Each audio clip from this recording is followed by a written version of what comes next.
Hi,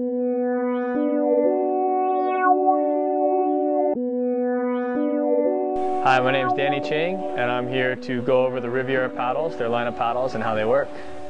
The first paddle we have is the Elite Pro Series, and that's the gold one. You can always recognize it by the gold R on the front. These paddles are made out of carbon fiber. They're extremely light, and I actually requested that the shaft be extra stiff, and this is more of the battle of the paddle style racing. The stiff shaft's good for surfing and for basically doing lots of starts around turns. We designed it a little bit smaller. This blade, this exact copy blade, came off of my wooden outrigger paddle that I won the World Championships with in 2010. So luckily enough, when they asked me to help design a paddle, I had one in the back of my truck ready to go. The one difference we did add is this slight dihedral on the back. This is to help the paddle stabilize itself through the water. And other than that, a lot of the characteristics we put in here is going to allow this paddle to run through the water much smoother than most.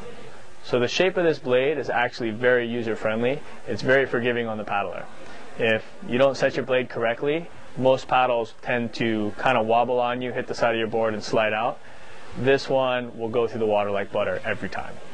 The next line we have is the Expedition. This is our intermediate paddle. It's definitely cost less than the Pro Series, however, it's also made of carbon fiber. The biggest difference on this paddle that I love about it is the shaft has flex in it. And when I'm racing long distances or I'm paddling really far, I prefer my paddle to flex before my shoulders do. It prevents injury, it saves my shoulders, allows me to train longer, and definitely helps out over the long haul. The Expedition has the exact same blade as the Pro Series, as do most of the line of paddles. We wanted to keep that because we didn't want the shapes to change. The last model is the Scout. This is, we call it the lower end, but by far this is the best value paddle you can get.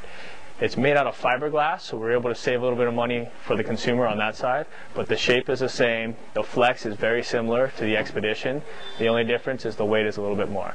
So save a little bit of money, add a little bit of weight. This is by far the best value paddle you can get on the market today. The last paddle we have in the Riviera line is the Sprout. This paddle was designed for kids and women. We actually went with a completely different shape, and this was, as the surface area of the blade comes down, you have to redesign the paddle in order for it to bite and to run smooth through the water. So if you look, there is no dihedral on the back. There is still a tiny little scoop right here, and if you look, the biggest difference is the bottom is a little bit more square. This allows for that nice solid catch at the front of your stroke, but since the paddle is small, it still runs quickly through the water. The other difference is the shaft is much narrower than the normal shaft, and we figure with smaller kids and smaller women, the handle, the shaft, the blade, everything about it is smaller. So there we have it. That's the Riviera line of paddles. Again, we have the Pro Series, our most expensive, best paddle. We have the Expedition Series, a little bit cheaper, still made of carbon, has a lot of flex in the shaft, which is wonderful for distance paddling. And then we have our best value paddle, and that would be the Scout. Lastly, the Sprout, newly designed, new to the Riviera series. This is for kids, women, and who knows, maybe even me one day.